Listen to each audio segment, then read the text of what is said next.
Hey guys, welcome to another episode of ProSeller Talk. My guest today is none only than Andy Du. Andy Du is now living in Thailand, and Andy Du is a prime example of you can do Amazon anywhere in the world. It doesn't matter where you are. If you can do it from Thailand, you can do it from anywhere. So I also wanted to let you know that Andy is going to be coming on tonight with information only. This is not anything on this webinar. I know a lot of times where's the pitch? Where's the pitch? No pitch tonight, guys. This is just Andy giving you pure content, pure information to help you be able to grow your businesses and help you be able to succeed. I'm real excited to have Andy on here. Like I said, I've known Andy for a little while. I'm actually met him at Jim Corcoran CES 1 in Orlando about 3 years ago now. Real deal. He's going to have a lot of great information and content for you in his presentation for you. So I hope you guys are excited and ready to go, because Andy is going to be coming on here and he is going to have information I believe that you guys will be able to use and become very successful. Hey Andy, how you doing? Good, John. Thanks for having me on. Oh, you're welcome. So Andy, you can take it from here. So, all right, great. Yeah, this is something that I love to talk about because when I started using virtual assistants to automate my business with FBA, I feel like I really broke through to the next level. You know, in a lot of Facebook groups or just communities, I hear a lot of people talking about wanting to take their FBA business to the next level. And for me, this was really the tipping point on when I realized what was possible with taking, you know, FBA on the road and internationally.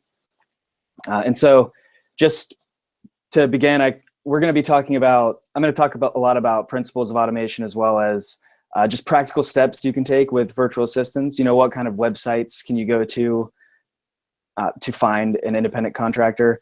You know, what country do I typically hire from? Just because both are important for sustainable success. And to just remind people that in an age where there are infinite options and lots of resources and lots of gurus, lots of experts, but just to keep in mind that you are the most valuable asset in your business. Just because, you know, when it comes down to it, with an FBA business, you have to ask yourself why you're doing it. Is this more of a side income thing, something maybe that you're just getting into, or are you running a full-fledged operation that, you know, you're trying to get really to that next level? And a really important question that I ask people now, especially if I'm doing something one-on-one with someone, is to ask them the question, are you running your business or is your business running you? You know, or are you just running inside of your business and doing things that maybe you shouldn't be doing anymore? And, you know, typically how this works is you know how your business runs really effectively, and when you do know that, you can actually hand over the reins a little bit, which I'll talk about in a future slide. But a lot of us entrepreneurs have a lot of, we struggle with handing over the reins in any kind of, in different parts of our business. So just some of the benefits that I've experienced from automation through virtual assistants is freedom of time. You know, when it's almost like buying your time back at wholesale when you have someone to do tasks that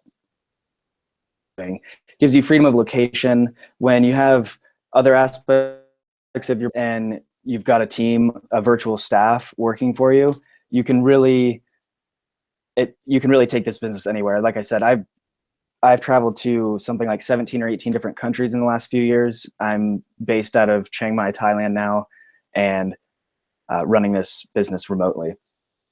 Not only that, it frees up more mental capacity for other ventures. You know, a lot of us in this community talk about multiple streams of income, and sometimes people really struggle to pursue any other streams of income because they've replaced maybe a 9-to-5 job with with maybe working 50 or 60-hour work weeks with FBA. And so it also gives you an ability for increased income without expending more of your own time. So you can really leverage the time of other people when you start using virtual staff. And ultimately, it puts you in a place where you can continue being generous, which I think is a very important principle. You know, one thing that I feel really blessed by is the fact that I can, wake up early. It's early for me because of the time difference in Thailand, but I'm able to, wake up. I didn't have too stressful a day yesterday, but I can come on and give some solid information and talk about something that I really enjoy talking about, which is automating through virtual assistants. Hey, Andy, real quick. So a natural next question. Oh, yeah, go ahead. Real quick before you go into that next slide, I've asked them, I've typed it in the chat. I just want to know, can everybody hear us talking? Can you hear Andy talking when he's going through his presentation? If you can, just say fine or yes, just so we have some kind of an indication for those that are in the viewers.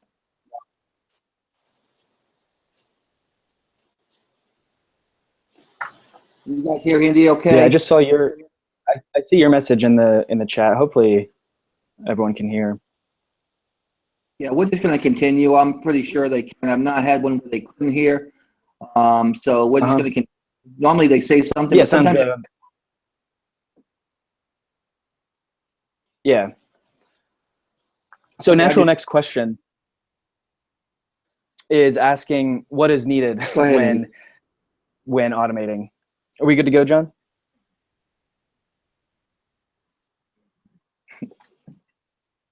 You can go ahead, Andy. All right, great. So a lot of times, this word, even automation, in some capacity has been overused in, culture and the industry, whatever you want to call it. But a question that will come a lot is, okay, I'm ready to automate. What do I need? Well, you need money to start and continue to automate, and that money should absolutely come from a thriving business that is growing beyond what you can manage just by yourself.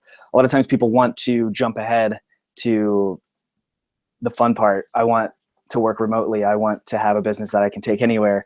And it's very critical to not only have a grasp on the vision for your business, but to know, but for that to be coming out of a place of need.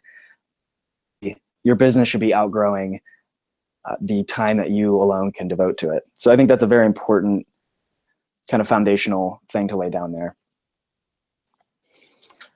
And another thing that I really want to emphasize is the importance of taking action. So when I started with FBA, I honestly didn't really ponder the decision with friends and family and talk about it, buy an online course, and then read books on the topic.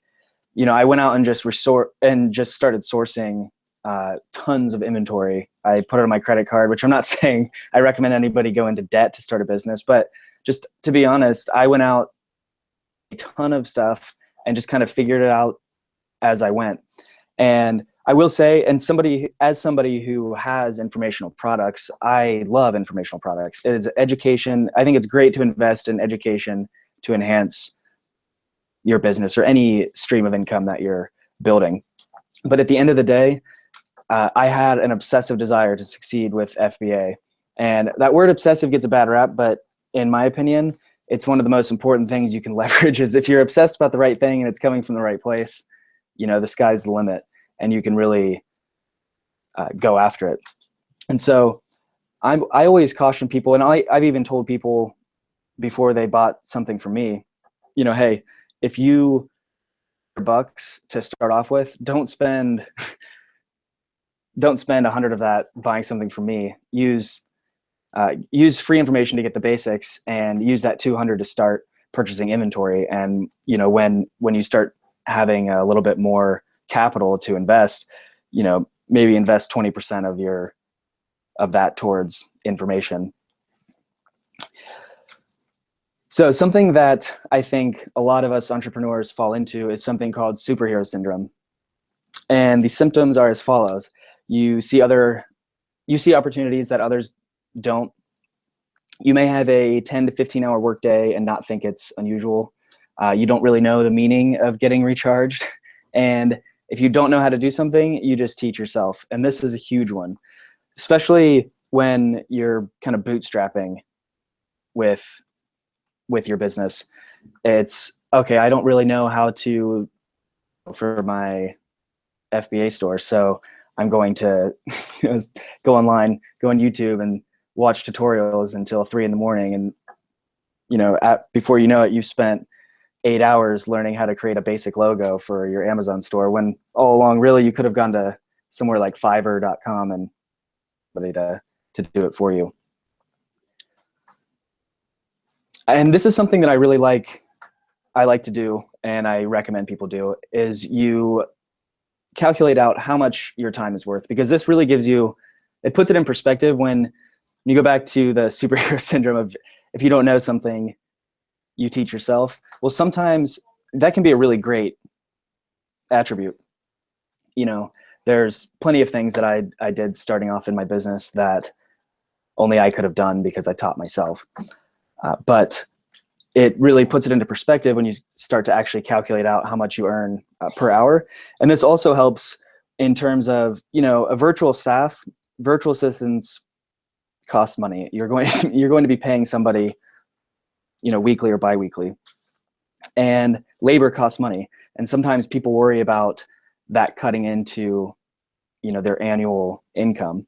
But just look at this example. If you make $100,000 a year and you work 40 hours per week, you earn about $51 per hour, assuming you take 2 weeks vacation. Let's say another scenario, you make $60,000 a year and work 10 hours per week, you're earning about $80 an hour. And I think your life is half vacation at that point. Now, maybe I would encourage you, if you're only working 10 hours a week, maybe venture off into some other streams of income, use some of that free time to make yourself some more money. But you get the idea. If you're teaching yourself something for 2 hours, that's in some capacity, that's $160 that you could have been earning by devoting that to something in your business that makes you money. Work for work's sake. This is one of my favorite ones. Something takes up a lot of time, doesn't make it important. Tasks are often the perfect tasks to write down on a piece of paper or open up your notes app on your phone, sheet, those tasks, because those are going to be some of the first tasks that you start outsourcing to a virtual assistant. And so a good practice is to identify 2 things right now you hate doing in your business and tasks that take up the most time. So those are most likely the 2 most needed areas of outsourcing in your business. And I know for a lot of people, especially if you're sourcing product online with FBA, that is a very tedious, time-consuming task that people love to get outsourced. And often we avoid the most important tasks, and instead we just work on tasks that don't make us any money. I'm not sure why this is such a popular thing, but I'm guilty of it, and I think a lot of people are guilty of it. There's something about just doing a task that makes you feel productive, something about having a checklist, and then if you can check every little box in that checklist, you feel productive for the day. But honestly, a lot of times we procrastinate what really needs to get done and what might be more uncomfortable. Choosing wisely. So I think it's important to realize that most people choose to be unhappy over being uncertain. And that's why there's plenty of people that are always talking about wanting to go to the next level in their business and scale larger, but not actually getting it done, not actually taking action. it frees up quite a bit of time. And I will say, spending your time on what you find most meaningful and less time on things you find distracting for your purpose is not laziness. Because society does tend to value personal sacrifice over personal productivity. So I just encourage everybody to not let how you view your business or yourself be dependent upon exact numbers that you're bringing in or hours clocked in per week. And along with this, this is a fun slide, repent. The way we typically think of that means feeling really bad about yourself, but there's no need to, when you're going into changing your perspective or going into a new aspect of your business, if you are learning from your mistakes, you should not be crippled by them. You don't have to feel bad about yourself for making certain mistakes. If you're working 60 hours a week, you don't necessarily have to feel bad about that. And just to remember, the path of success is, I put here often paved by failures. It's always paved by failures. And, giving up is what you're do. I've seen so many people talk about virtual assistants not working. One of the most general statements I could think of. It's almost like saying, that's like saying Amazon doesn't work. So failure shouldn't stop you, and other people's failure shouldn't stop you. It should just redirect you on your way to experiencing success in this area of your business.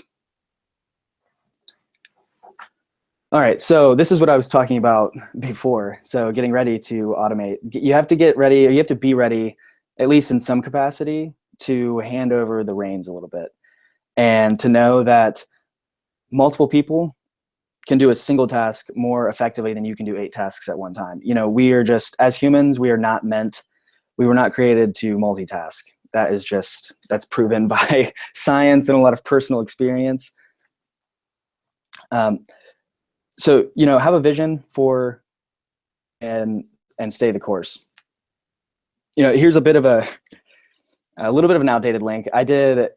Those of you that know Barrington McIntosh and Lance Wolf, we did a awesome webinar series together, and I decided to include some of the resources that we offered people that did that webinar to you guys. So the opt-in is just a super basic opt-in. You can go to automationclass.com/BLDO. It's in my slide here. And so if you want to just, jot that down for later reference, you can get some resources from subscribing there. So a good question to ask is your business ready? There's no magic formula for knowing actually when you need to start outsourcing, but like I talked about previously, you must be profitable and your business should be outgrowing you. And you really only want a business model to grow past the time that you alone can devote to it. It's a good thing when you need extra staff. That means that the revenue is up and the profitability is up. Again, taking action. I tell people that information should never take up more than 20% of time devoted to their business. The rest needs to be your own creativity and action. Honestly, there really is no cookie cutter formula. There's definitely courses out there, some that are thousands of dollars. And, I've talked to people that there's $1,000 plus courses out there. And I've talked to people that, paid, I think $3,500 for a course to teach them Amazon. And the feedback is, is mixed. Some people think it's worth it. Some people don't. Whatever your opinion, I would say, sure, if you can afford education for your business, definitely drop some money to get educated. But don't ever look to an informational product or a coach or anything solely and think that you're not going to have to put in your own creativity or in your own action. And the same thing goes with virtual assistants. It's not a cookie cutter thing. You're dealing with human beings that you're interviewing, you're interacting with. You need to see if their ideals and their values line up with your ideals and your values. It can be somewhat of a complex thing, and I think that's why a lot of people get intimidated. But I think it's important at the same time to not underestimate your discernment of a person, your needs for somebody that you're going to hire. While everyone else is busy not taking action and making excuses, you can test out everything that you're learning.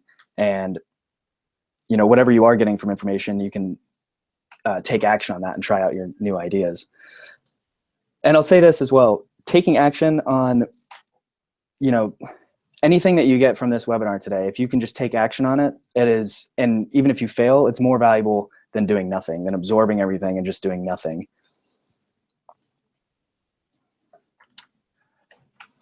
So when we're talking about FBA specifically, 3 categories that you can automate. I always talk about, okay, product sourcing. You can have a virtual assistant do that if we're talking about online product sourcing. Inventory handling, there's my inventory team, or a trusted person if you're just doing a smaller scale operation or retail. Staff training. This is new virtual staff that you're bringing into your team. You don't have to necessarily train. It's good to have one-on-one time with each new person that you hire. But when you're dealing with a virtual staff, the basic training can be done by a main virtual assistant. Now, this is what I'll say. If boxing and shipping items to Amazon is not something you enjoy doing, you should automate this as soon as possible. If you have lots of products coming in and you don't enjoy doing that, get it outsourced as soon as you can. And if you do enjoy doing it, more power to you. That's amazing. Now, I hire now exclusively from the Philippines, and I get asked this question, why the Philippines? Well, right now, it's my favorite country to hire from because there's a culture of hard work. There's great values. Every employee that I have, well, I guess I can't call them employees. They're independent contractors. Every independent contractor that I've had a great experience with. They have great values, and they really care about the success of my business. I do live streaming. I'll live stream on Periscope and Facebook Live, and my main VA will get on there and interact and say, I'm just having lunch, watching your video. It's really cool. And now, not to mention, there's some of the industry leaders with, dealing with virtual staff hired from the Philippines as well. I don't know how many of you guys know a guy named Chris Ducker. He wrote a great book called Virtual Freedom, and he has tons of experience and has had a lot of success with VAs in the Philippines. And great experience doesn't guarantee great results. Like I was saying before, you have to put in your own time and effort to find those that are going to fit well into your business. Okay, so some actionable steps for you guys if you're looking to hire on a independent contractor from the Philippines, a virtual assistant. You can go to, oh my gosh, I have an Odesk on here.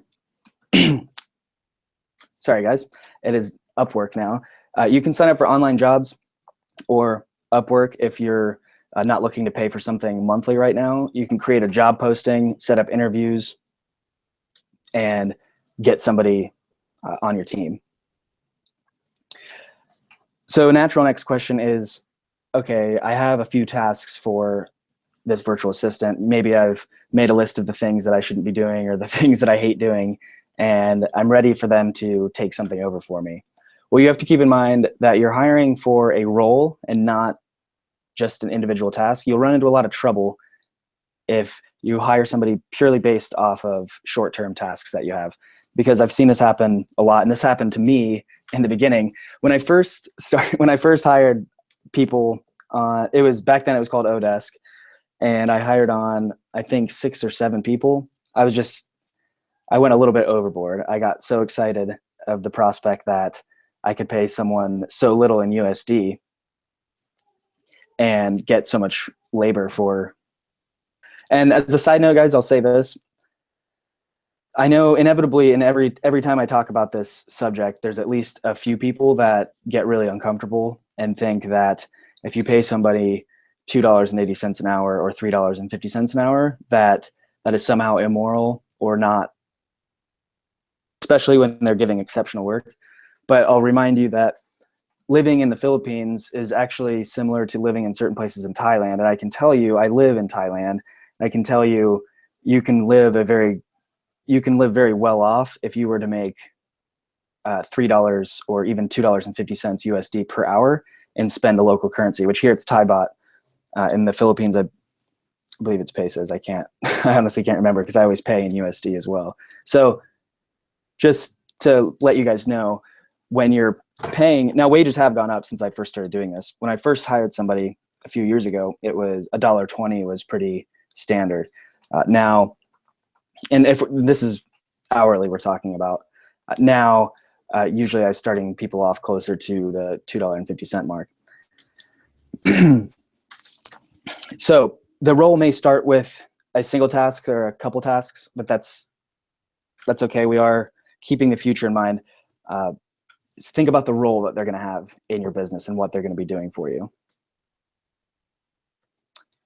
So if you were using online jobs, here's a familiar screen that you would see.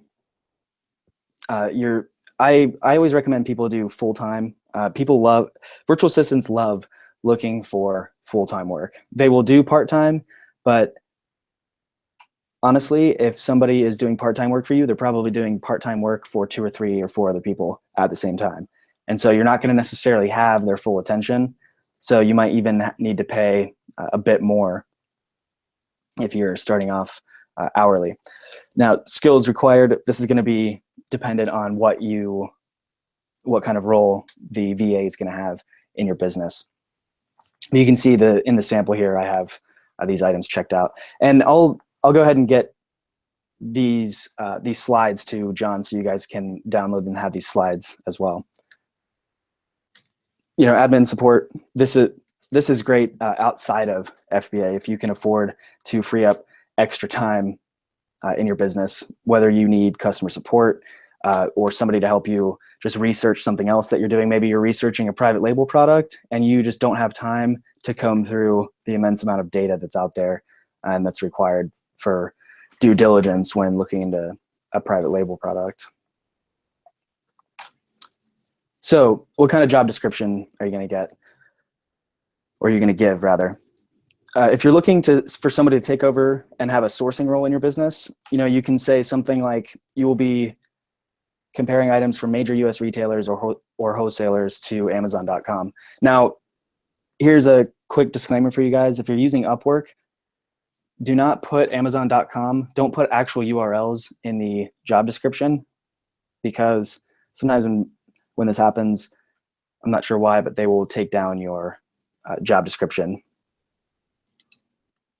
So be clear about what they're going to be doing, but you can be a little bit vague in terms of the actual websites that they're going to be on. And you'd be surprised. Some may already have experience doing this. That we run into that a lot. Something that I love to do is to put, and I learned this from Brad DeGraw. I don't know how many of you guys know Brad DeGraw. He's an awesome guy, and I've learned a lot from him when it comes to virtual staff. Greg, to weed out the copy and pasters, as he calls them. So a perfect example is in your job description, say in your application, please include the Amazon URL link for the type of computer or comparable model that you use for work. Because what you'll find, people go through job postings, like maybe one that you have, and maybe I've got one in there as well, and they will just simply copy and paste a pre-written application to send to you, and they'll, it's a quick and easy way to apply for, hundreds of jobs and then take their pick. So this kind of allows you to see who's really paying attention, and it really gives you a short list very quickly. Now, I'll just go over 5 things. There's a lot more, but we only have time to talk about 5. And these are some of the most important things to look for when interviewing someone for your business. Communication. Have they responded to you in a timely fashion? This is a big one, because you'll realize, especially with the time difference, that somebody delaying and getting back with you, maybe they get your email at the beginning of their day and they're 12 hours ahead of you. And if they take a whole day to respond to you, you might get that email in the middle of the night, that response, and you're not going to see it until the following day. And so it can be a bit of a stressor. So you want to make sure that this person is communicating in a timely fashion. That's going to be key for fitting in well with your business, especially if we're talking about FBA and product sourcing. Things change by the hour with products, and so just want to emphasize that. Potential for growth. Are they willing to learn? And have they had past experience that might benefit your business? These are good questions to ask.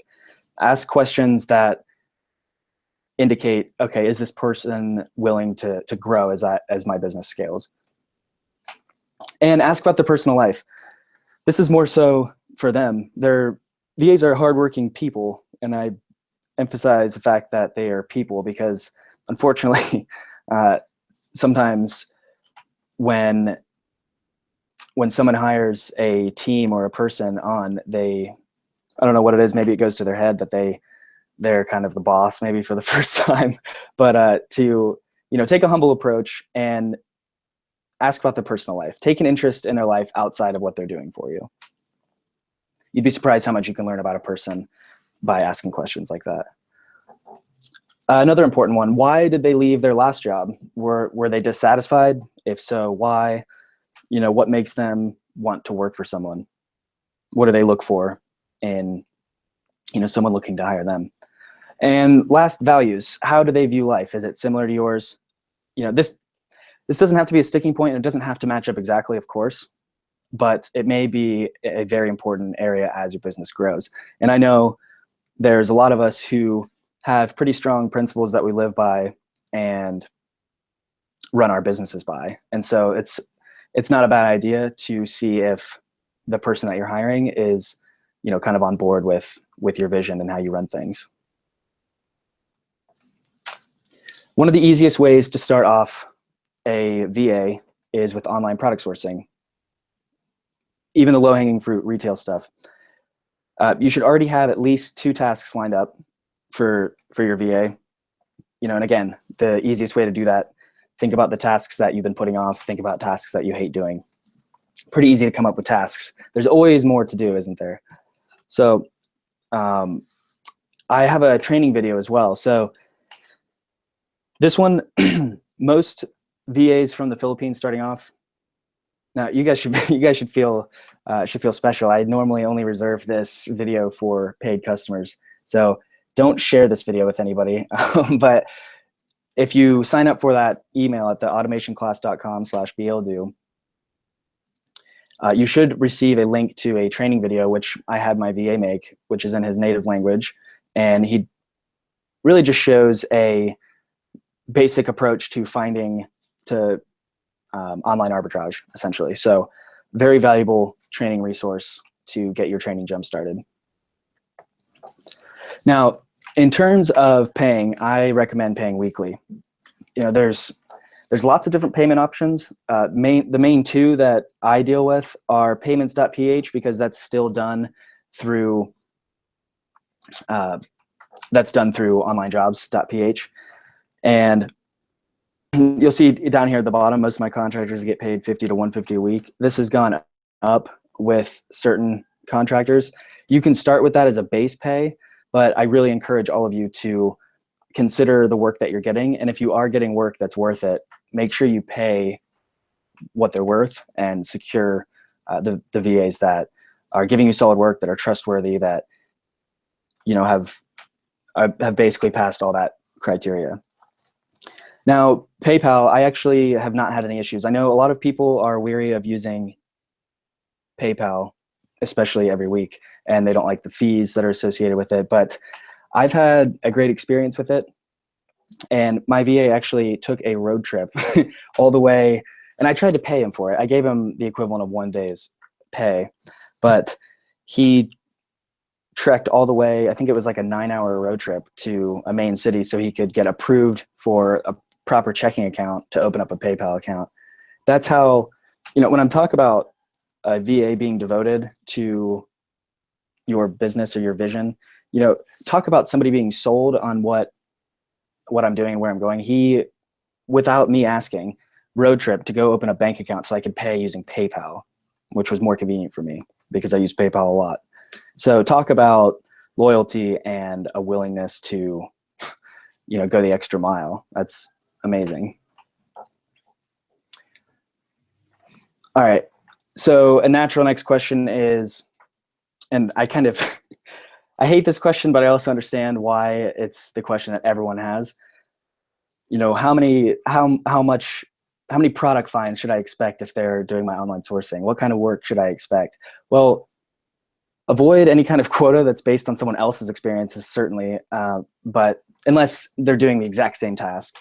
But look at your own experience. How long does it take you to go through a wholesale directory and find something that's worth contacting them about? How long does it take you to find products online? If you're doing basic research, if you're inputting data of that research, how long is that going to take you? Time yourself with doing that for 3 hours and see what kind of work you produce, and even do that at random to get a good idea of where you're going to set the bar. And same goes with boxing and shipping. When I stopped doing my own boxing and shipping into Amazon, I thought I was still, really efficient at it. And then when I worked with the person that I had outsourced it to, they did it at almost twice the rate as I did. So I realized that I'd made myself obsolete there. But it's good to get an idea based off your own efforts, and you can get a good indication of what kind of work you should be getting out of a VA. The thing that, kind of wrapping up here, that's really important is to be clear about your objective, especially when it comes to something like virtual assistants. You are paying somebody money to do work for you. This is coming out of your profits here. And so you have to be very clear about what role they have and where they're taking you in your business, that next level that you're going to. And to emphasize again something that I talked about before, information is more readily available than it's ever been in history right now. Yet, inaction plagues the majority of people. The majority of entrepreneurs, they have the entrepreneurial spirit, yet when it comes down to when the rubber meets the road, nothing happens. Or at the first sight of failure, throwing in the towel. So do more than just write out your goals. And like I was saying before, find what your obsession is. Talk constantly of what you're really going after. Be in a community of people where if you talk about what you're really going after, that nobody's going to belittle you or make you feel stupid. Surround yourself with people that are going to fan the flame of that desire and encourage you on what you're going towards, and find like-minded people. Get into a mastermind. And if you're not in a mastermind, form one yourself. It doesn't have to be a paid one. You can start a free one in your city and just find people that are like-minded. Because when you run into obstacles, because you will, especially with, I can give you as much information as I have in my head about virtual assistants, but at the end of the day, what really helps is if you have somebody alongside of you that you're in community with that's doing the same thing, and you guys have the same problem. 2 minds are better than one. And, sure, there's plenty of information out there you can get to help you overcome those common obstacles. But the little things, the things that sometimes people find really discouraging, are much less so when you are in a community and surrounded by like-minded people. So build a team around you to make this happen. That goes for people in your life that are encouraging where you're going in your business and in your life, but also building a team in your business to accomplish what your business is setting out to do, which hopefully, in everyone's case here, is to make you a lot of money. All right, I'm going to open it up for Q&A. John, you can take it over. I will say, if anybody, like John said before, I have no sales pitch here. I just wanted to come on and kind of express or share with you guys my experience with virtual assistants, a little bit of inspiration, a little bit of practical knowledge, things that you can put into action, hopefully tonight if you're really feeling it. And let you guys know, the easiest way to keep in touch with me if you want any of my content, a lot of it's free, is you can go to andydew.com/subscribe. And that's just www.andydew.com/subscribe. So that's just my first and last name. So do we have any questions for Andy? Any questions out there that you guys want? I have a couple of them, so I can start, or you guys can stop putting the questions in the chat, whatever you guys want to do. But I do have a couple of questions that I was going to ask. One of the things is, and Andy's correct about when he talked about masterminds. I'm a member of a lot of mastermind groups that I've either developed or part of. And one of the things that mastermind groups do, and I think that's very important, accountable for each other. So you, even if it's a free mastermind group, it doesn't matter. If you've got a local group that you put together, you can, you know, have things that you guys have objectives that you want to, you know, have done, and also let those objectives know, let the other people in the mastermind group know those objectives so that you're held accountable. So like you're going to say, by this Friday, I want to have this done. Well, guess what? By this Friday, John's going to call you and find out where you're at with this. Yeah, exactly. Having those type of groups to be held accountable, I think, is crucial. And I think Andy would agree with that. Definitely. It's something that I'll just touch on. For those of you that are might be familiar with the author Napoleon Hill, one of the most successful people to live. He wrote a book in 1937, and there's entire, I think the book is composed of 16 different principles, and one of those principles, and then entire chapters devoted to it, is forming a mastermind. And so it's crazy that this principle has been kind of somewhat forgotten, and it's amazing to see it reemerge with people in our industry rediscovering that principle of, oh, when we get together and are in a close, tight-knit community where everybody is like-minded and has a common goal, the power that has. And accountability is certainly one of the most beneficial things, especially when we're being an entrepreneur and you can kind of set your own hours. We need someone else to kind of temper or keep us accountable. Absolutely. And the other thing too is when you're building these things, and like what Andy was saying, is when you get good at something and you master it, you want to make sure that at that point in time you teach somebody what you know and you let them do it, and then you move on, because that's the only way you're ever going to grow in your business, is when you actually start outsourcing. And I know that's the hardest thing for anybody, is to try to outsource their business, because, you know, a lot of people don't trust a lot of people with other things. And the biggest thing that I found out by outsourcing is that you may be surprised that there's people out there that can do it better than you. Yep, that's for sure. That's definitely something that I've learned. And the other question I had was, being that it's Philippines and you're outsourcing to the Philippines for online arbitrage. I know a lot of people have asked me this question, and I really don't know the answer, and you probably know it, is how, because online arbitrage is so competitive and there's so many people doing it and you've got so many different lists out there that you can buy from, how do you get that information so that it's relevant, so that by the time that the VA gets the information of those products to you, that they're still going to be viable to be able to purchase, and B, be available to be able to purchase with those time differences? That's an amazing question that I think everybody kind of has, even if they don't know it, is how do you move forward when things are getting more and more competitive and more difficult? And something that I've been doing for a while now, and things have kind of evolved since competition has gotten a bit more fierce.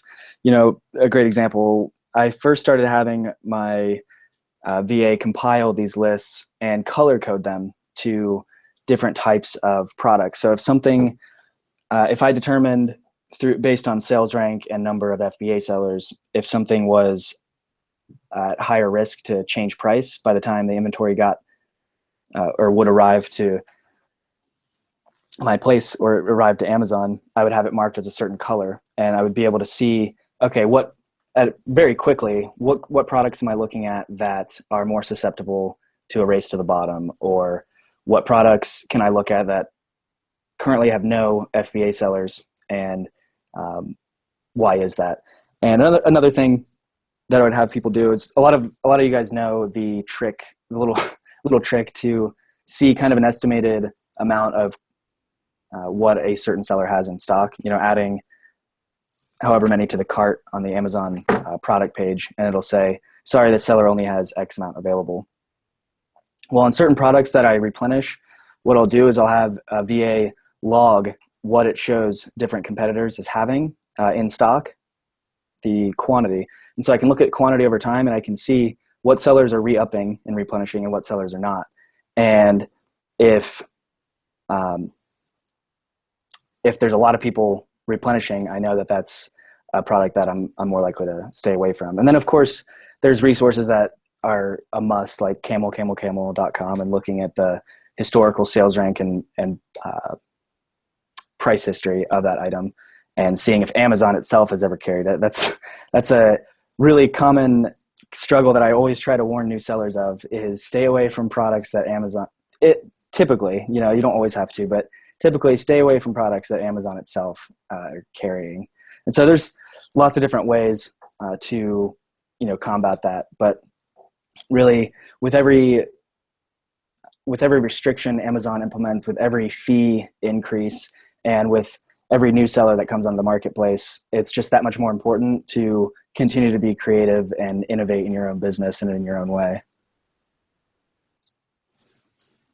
You knew this, Andy, but my son John Jr. and Eric Hardwick built a Google extension that actually, how you had to put it in before you go to $9.99, and you look at it and you can see how many products are out there on Amazon per, if Amazon has done. Yeah. Well, they have a stock check. It's called stock check. And it actually, on the first page, it'll give you up to $9.99 of every seller. So on that first page, if there's, it gives you a real quick analysis where if on that first page there's, let's say there's 5,000 units, it'll tell you on the first page the rank and how many units are, but it only can go up to 1,000 per seller. So, but it'll give you a nice gauge of what's out there as far as your company. Exactly, and that's that data alone is very valuable, and I'm probably going to have to buy that and give that to my VA to start using for me.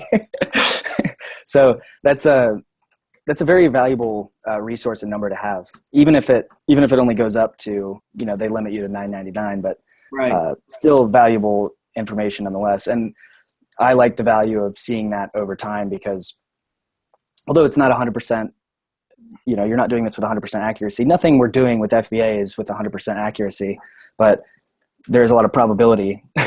And so I like looking at data like that. Yeah. This, I can't spell, his name is Batuli. So Batuli, I think, I'm sorry if I'm saying it wrong. He said, can you please post the link for resource here again? So can you go into the actual chat? Are you able to get that on your side, Andy? Yeah. Let me see here. But yeah, John's got a review one too that's awesome that we came out with. Nice. But yeah, that sounds like an amazing tool. My biggest question and obstacle too is that, and I think most people want to know this.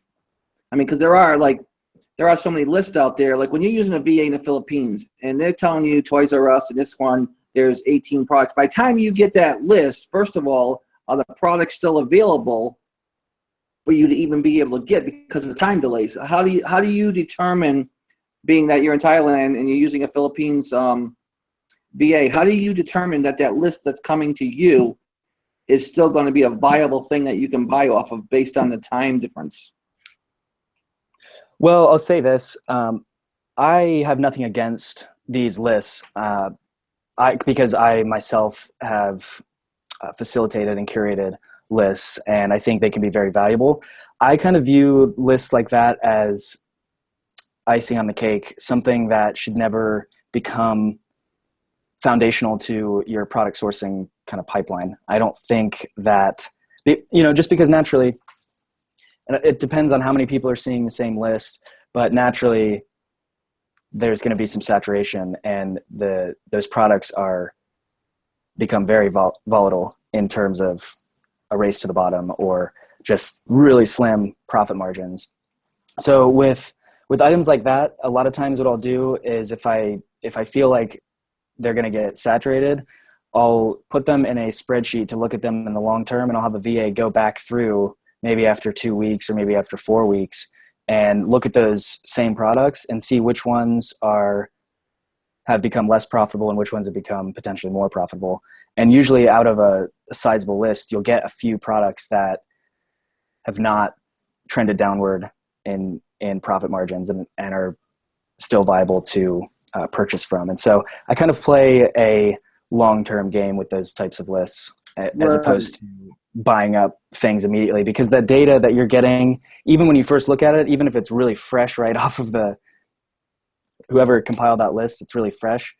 It's going to look different in a day, and it's going to look really different right around the same time that you and everyone else is getting their inventory into Amazon.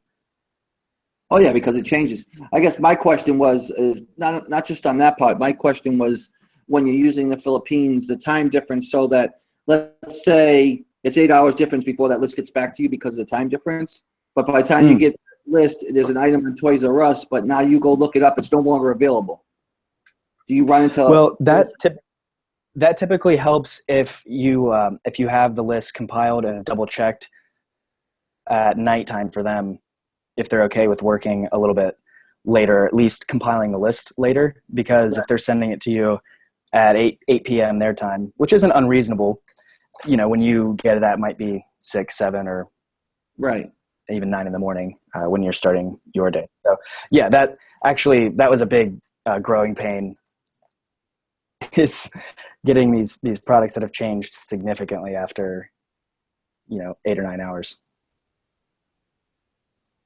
I have a question from Ada. She wants to know if you find that an older, not an younger person works better. I found it's kind of been all over the board. Say in my own personal experience, it's been a little bit younger, and I'm not sure if that's just being apt to I think typical tools that we're working with, but yeah, go ahead. I think we do that too, and I find that just because of the culture and nature, they're so loyal. Mm-hmm.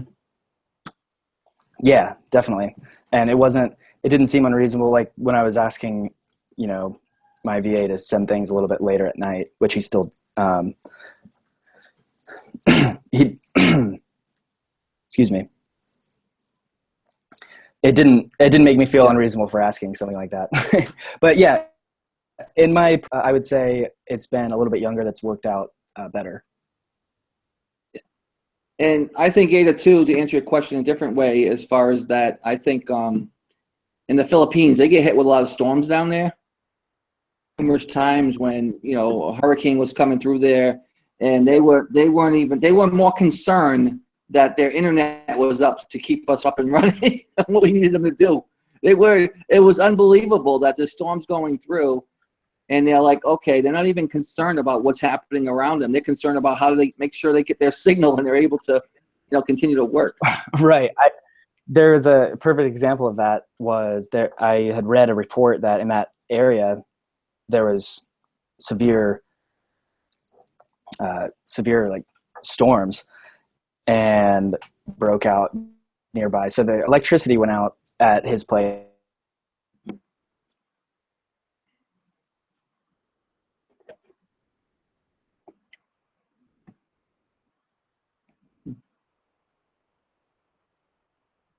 And I thought that was pretty unbelievable.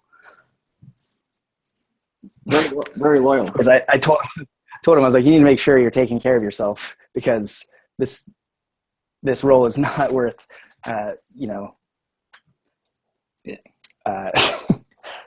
tearing your life apart for, or paying attention to something like this when you should be taking care of yourself. Yeah. So I think Ada's trying to clarify her question a little bit, and I guess what she's asking is, what I'm asking is age. What age should they be?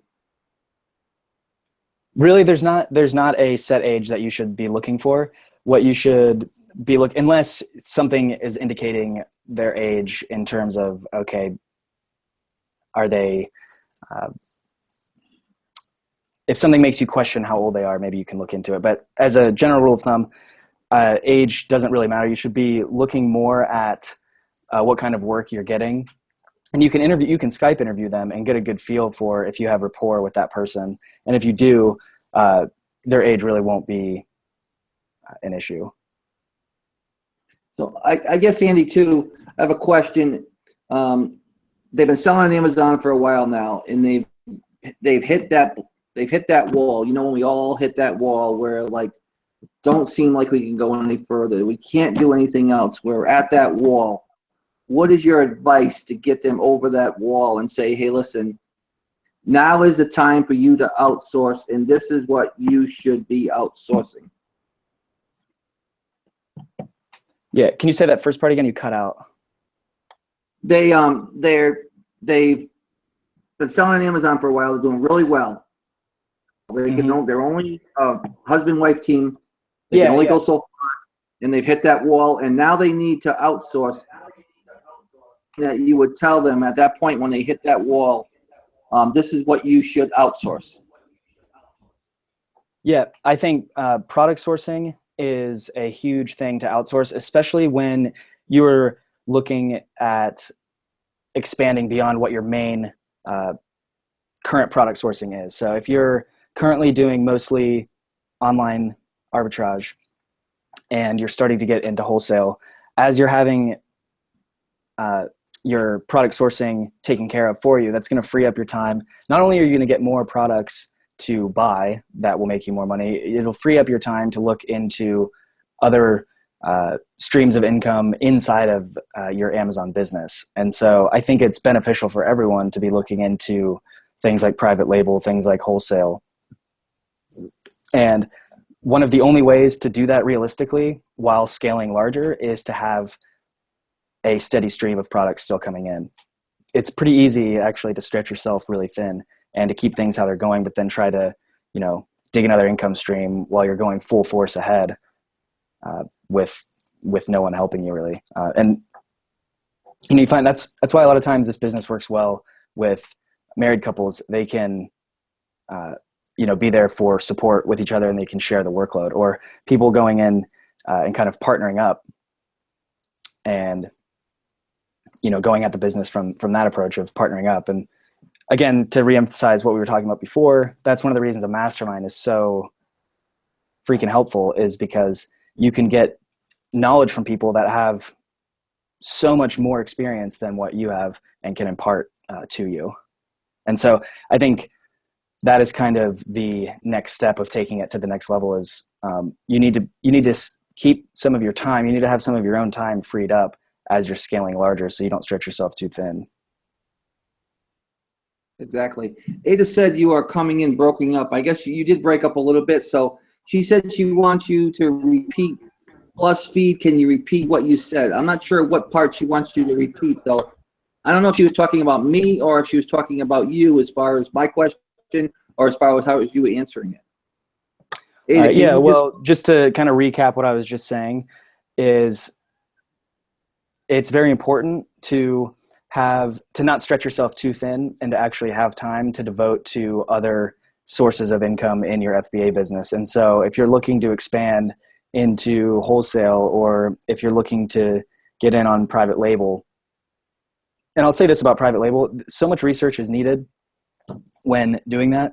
A lot of times, less so with the Amazon selling community, especially this amazing community that we're involved in. People kind of know what to expect, that it's going to be a tough journey and that there's competition. People more outside the community kind of see still private label as this easy money, get rich quick kind of thing. But a lot of research is needed when doing that. And it's really hard to do the appropriate amount of research or, if you're talking about wholesale, to contact wholesalers. It's hard to do that in a way that is really beneficial when you're stretched really thin with time. And so if you can free up the time that you spend sourcing products with virtual staff, not to mention other tasks that are taking up all of your time, it's really going to free you up to pursue what it is you need to be pursuing to go to the next level. And a lot of times that is other sources of inventory. Yeah, and masterminds are a great concept too, by the way, for a private label, because you can bounce things off each other, and you can also have Definitely. each one of you be doing part of it, so that you can work as a team. Yep. We do a lot of that, and we do private label, and there's private label the easy way that's out there, and then there's private label the hard way, which we've gone into. And a lot of people, you hear private label this, private label. Well, private label is a good source, and it's repeatable, replenishable income, as far as products.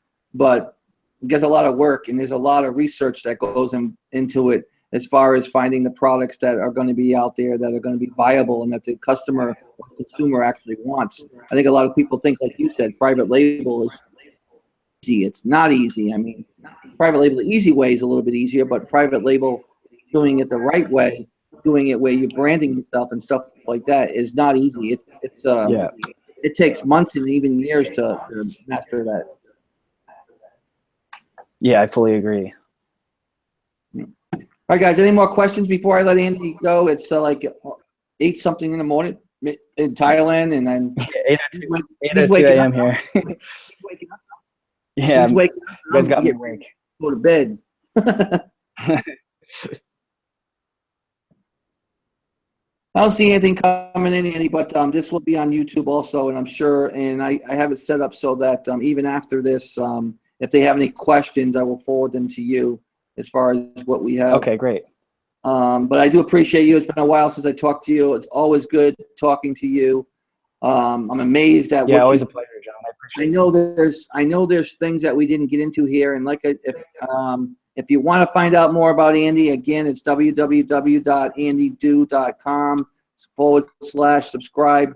Again, it's on the screen. You can see it. It's up for a few minutes here. I'll leave it up for a few more seconds. Andy does a lot with cards and points and things like that we didn't even get into, that have really made a difference in his business too. I mean, he can go in and tell you how he travels for nothing, and those type of things. And again, if you want to find out more about those things and what Andy's done and he's been able to accomplish in his very young age, I call him young age, you can go to that website and subscribe to his email, and he'll be glad to get any information over to you about those type of things, because he's learned how to master the art of traveling for, I think you do it for nothing, don't you? Yeah, a lot of my travel is for just paying taxes, so it ends up being pretty cheap. Exactly. All right, Andy, it's a pleasure. I'll talk to you again soon, and you have a rest of your day. Have a blessed day, and thanks, John. You too. okay, thanks. Take care.